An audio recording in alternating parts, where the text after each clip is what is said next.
কাৰ্বি আংলঙৰ ডকমকাত খোপা ধৰাৰ সন্দেহত কেনেধৰণে অতি নৃশংসভাৱে দুজনকৈ উদীয়মান যুৱকক এনেদৰে হত্যা কৰা হ'ল পুনৰবাৰ সেই দৃশ্যাংশ আমি আপোনালোকক দেখুৱাইছো আৰু এনেদৰে আপোনালোকে দেখিছে দুজনকৈ যুৱক দুজনকৈ শিল্পী যি দুজন শিল্পীয়ে ফুৰিবলৈ বুলি গৈছিল সেই স্থানলৈ আৰু ফুৰিবলৈ যোৱাৰ সময়তে তেওঁলোকক এনেদৰে নৃশংসভাৱে হত্যা কৰা হ'ল দুজনকৈ উঠি অহা যুৱক দুজনকৈ শিল্পী যিজন শিল্পীৰ একমাত্ৰ দুখ আছিল এজনৰ চুলি দীঘল আছিল আৰু তাৰ বাবে তেওঁলোকক খোপা ধৰাৰ সন্দেহত অতি নৃশংসভাৱে হত্যা কৰা হ'ল নীলোৎপল দাস আৰু অভিজিত নাথ আৰু নীলোৎপল দাস হৈছে গুৱাহাটীৰ শিলপুখুৰীৰ যুৱক আৰু তেওঁ দীৰ্ঘ বিৰতিৰ অন্তত ঘৰলৈ বুলি আহিছিল অসমলৈ বুলি আহিছিল আৰু অসমৰ এটা স্থান কাৰ্বি আংলঙৰ তেওঁলোক গৈছিল আৰু কাৰ্বি আংলঙত তেওঁলোকে ফুৰিবলৈ বুলি গৈছিল অভিজিত নাথৰ সৈতে গৈছিল আৰু সেয়াই তেওঁলোকৰ ভুল হ'ল কাঠি লাংছলৈ ফুৰিবলৈ গৈছিল কাঠি লাংছৰ যি জলপ্ৰপাত সেই কাঠি লাংছৰ জলপ্ৰপাতৰ সৌন্দৰ্য উপভোগ কৰি তেওঁলোক উভতি আহিছিল আৰু উভতি অহাৰ সময়ত তেওঁলোকৰ সময় হৈছিল নিশা ৮ বজা আৰু নিশা ৮ বজাত তেওঁলোক পানজুৰি অঞ্চল পাইছিল আৰু সেই পানজুৰি অঞ্চলতে সেই সকল দুৰ্বৃত্ত ৰৈ আছিল আৰু সেই সকল দুৰ্বৃত্তই তেওঁলোকক অতি নৃশংসভাৱে কোনো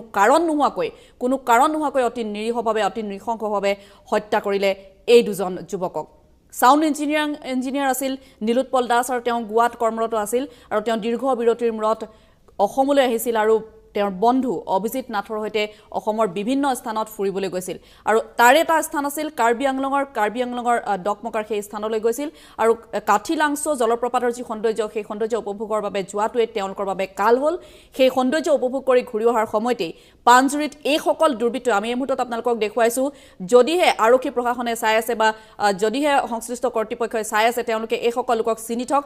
এই সকল লোকে অতি নৃশংসভাৱে হত্যা কৰিলে এই দুজন নিৰীহ যুৱকক আমি পুনৰবাৰ সেই ভয়ংকৰ দৃশ্য আপোনালোকক দেখুৱাব বিচাৰিছো আৰু সেই ভয়ংকৰ দৃশ্য এই কাৰণে দেখুৱাব বিচাৰিছো বাৰে বাৰে এই কাৰণে দেখুৱাইছো যাতে এনে ধৰণৰ ঘটনাৰ পুনৰাবৃত্তি নহয় তাৰ বাবে প্ৰশাসনে বিহিত ব্যৱস্থা গ্ৰহণ কৰিবই লাগিব